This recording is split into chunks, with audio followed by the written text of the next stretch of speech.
السلام عليكم ورحمة الله وبركاته حبايبي، شايفين الصورة اللي قدامكم ده؟ يا ترى دي ايه؟ في ناس هتقولي ده بسكوتات، ناس هتقولي ده كحك، ناس هتقولي ده غريبة، ولكن هي في الحقيقة كنافة. ايوه كنافة، ولكن عاملينها بشكل جديد، شكل مختلف عن المعتاد. مش هنعملها صينية زي ما احنا متعودين، لا، شكل ظريف جدا زي ما انت شايفة كده، الواحدة بوحدتها تنفع معاكي كده في المناسبات، في اعياد الميلاد، شكلها فخم جدا واقتصادية كمان، لأن عملتها ببواقي الكنافة اللي موجودة عندي من رمضان. لو انت بقى بتحبي الكنافة، بتحبي تعمليها في أي وقت، ممكن برضه تشتري كنافة وتعمليها، مش لازم يعني تكون من بواقي الكنافة اللي عندك في التلاجة. لكن هي كمية حوالي مثلا تقريبا كان نص كيلو أو أقل شوية، وعملت لي زي ما انتم شايفين طبق كبير كده مليان حوالي صينيتين بشوية الكنافة اللي أنا قلت لك عليهم، كانوا من رمضان الصراحة. بس كانت طالعة تحفة. أنا كنت فكرت إن هي خلاص الكنافة مش نافعة، كانت نشفت مني كده وخلاص قلت مش نافعة، بس كانت طالعة شكلها جميل وريحتها جميلة ولونها جميل زي ما انتم شايفين كده. بصراحة كانت مبهرة وعجبت الولاد جدا. شايفة اللون عامل ازاي؟ لون ذهبي كده، شايفة التسوية من فوق ومن تحت متماسكة. الحشو فيها زي ما انت شايفة من جوه اهوت، حشو جميل، ما طلعش ابدا من بره الوحدات. لونها جميل، طعمها جميل. تعالى اقول لكم عملناها ازاي كده. بس سمي الله، حط لايك ويلا ابدأ معايا جميلة وشوف هنعملها ازاي. زي ما انت شايفة كده انا هعملها في قوالب صغيرة، بس اوعدك ان احنا مش هنشتري قوالب ولا اي حاجة، هنعملها بحاجات موجودة عندنا في البيت. تعالى معايا نشوف هنعملها ازاي، يلا. اول حاجه طبعا الشربات ضروري للحلويات ديت. الشربات لما انت بتحبي الحاجه تكون متماسكه كده وناشفه، يبقى عايزه الشربات بتاعك تقيل. لو عايزه حاجه طريه زي البسبوسه، يبقى عايزه الشربات بتاعها خفيف. انا طبيعي ابقى محتاج هنا الشربات يكون تقيل للكنافه عشان تطلع معايا متماسكه وناشفه. فحطيت كوبايتين من السكر على كوبايه وربع بس من الميه، واديتهم غلوه كده، ورجعت تاني حطيت عليهم نقطتين من الليمون وباكو من الفانيليا. وطبعا سبتهم في جنب كده الشربات يبرد خالص تماما، وهبتدي اللي انا بقى اشتغل في الكنافه. الكنافه عندي زي ما قلت لك كانت موجوده عندي اصلا في الفريزر، حوالي نص كيلو من الكنافه. يا دوبك عملتها بايديا كده، اتفرفتت على طول، مش محتاجه يعني كبه ولا محتاجه عشان تفرميها خلاط ولا اي حاجه، مجرد انت بتعمليها بايدك وهي لسه مجمده كده بتبقى عندك بالشكل اللي انت شايفاه دوت، بتتهري خالص معاكي ومش محتاجه اي كبه ولا اي حاجه. حطيت على المقدار اللي انت شايفاه دوت نص كوبايه من السمن البلدي، يفضل السمن البلدي، ما بحبش الزيت في الكنافه. وحطيت معاهم معلقتين كبار من السكر البودر. طب ليه معلقتين من السكر البودر؟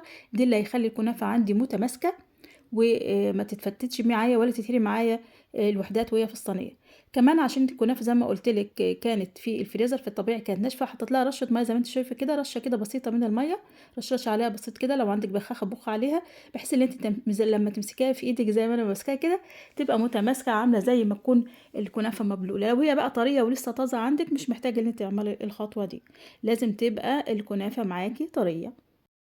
طب يا ترى هنشكلها في ايه؟ انا جبت لك حاجات موجوده عندك في البيت تقدري تشكلي بيها. عندك هنا دي غطا جيركل من بتاع سائل المواعين، او هنا بعض العلب اللي بتبقى فيها الصوصات الجاهزه ديت. وكمان حتى جبت لك غطا علبه شامبو، عجبني شكلها قوي، عامل زي العيون كده اللي انت شايفاها ديت. فابتديت ان انا اخدها واشكل فيها برضو الكنافه. عجبتني قوي شكلها بصراحه. لما طلعت الكنافه خدت نفس الشكل بتاعها كده، والفتحه بتاعه الشامبو اللي هي في الوسط دي حطيت فيها قطعه من الاسترتش راب كده، قفلت بيها الفتحه اللي هي بتنزل منها الشامبو ده، بحيث ان انا احصل بس على الشكل اللي هو البيضاوي دوت. كان عاجبني قوي في التقديم. يعني كلها حاجات من بيتك، ما اشتريتيش اي حاجه من بره ولا اي آم، لا قوالب بقى، ولا اللي بيقولوا عليها المول، في اخواتنا العرب بيقولوا على الحاجات القالب دي مول. لا، مش شلناش اي حاجه. هي اي حاجه موجوده عندك في البيت ممكن تشكلي بيها. ممكن يعني تفكري كمان ممكن يكون في حاجات تانية تقدري ان انت تستخدميها، او ممكن غطا مثلا علبه نسكافيه، برضو اي حاجه تكون صغيره بحيث تطلع الوحدات صغيره، تبقى كده شكلها لذيذ كده في التقديم، صغيره كده. حتى انا ما رضيتش استخدم اللي هي علبه الصوصات دي، حاسه ان هي كبيره شويه، فكنت استخدمت بس اللي هي الغطا اللي انت شايفاه دوت بتاع جيركل السائل المواعين، والغطا اللي هو بتاع الشامبو اللي انا قلت لك عليه. اللي ساعدني بقى ان الوحدات تطلع متماسكه كده برضو، اللي انا هجيب قطعه من الاسترتش راب وابتدي اللي انا اقصها على قد الغطا، واحط فيها شويه من الكنافه، وبعدين شويه من المكسرات زي ما انت شايفه كده، اي نوع مكسرات انت تحبيه، سوداني او مكسرات.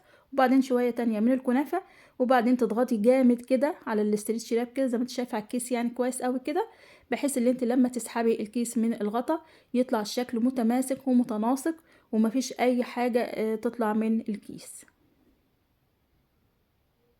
شايفة الشكل منتظم إزاي؟ زي ما يكون كحكاية، بسكوتاية، غريباية، بصراحة كانت تحفة. ده أول شكل عملته بالغطا بتاع سائل المواعين أو غطا بتاع علبة نسكافيه مثلًا. ده الشكل التاني اللي أنا عملته برضه باستريتش شياب والغطا بتاع الشامبو زي ما أنا قُلت لِك، بيضاوي شوية كده بس فيه تجويف.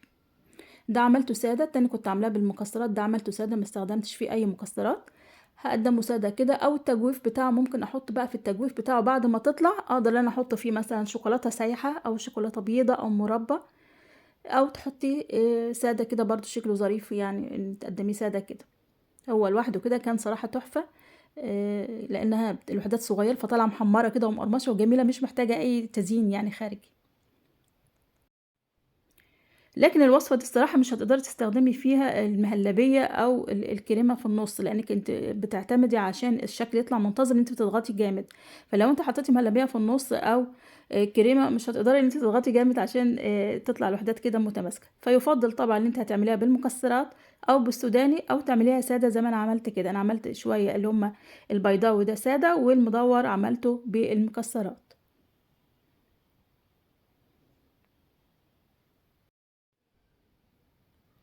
ده المقدار كله بعد ما خلص، شوية مدورين وشوية كان البيضاويين عاملين زي أنا سميتهم عين الست كده لإن شبه العين، وخصوصًا لو حطيتِ فيهم شوكولاتة كمان في النُص كده.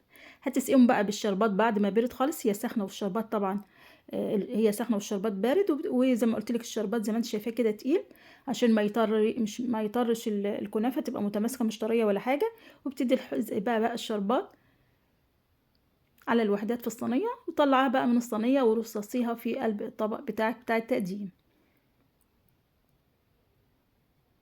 شايفة الجمال؟ شايفة متماسكة إزاي؟ بتبقى حلوة أوي، أوي في العزومات يا جماعة وفي أعياد الميلاد، شكلها ظريف كده، شوية شربات كده على الوش ادّوا لها لمعة، وكانت جميلة وبالهنا والشفا للي ياكل، وجرّبوها وإن شاء الله تدعوا لي، وما تنسونيش بقى في التعليق والاشتراك وكومنت حلو منكم، ودمتم بخير والسلام عليكم ورحمة الله وبركاته حبايبي.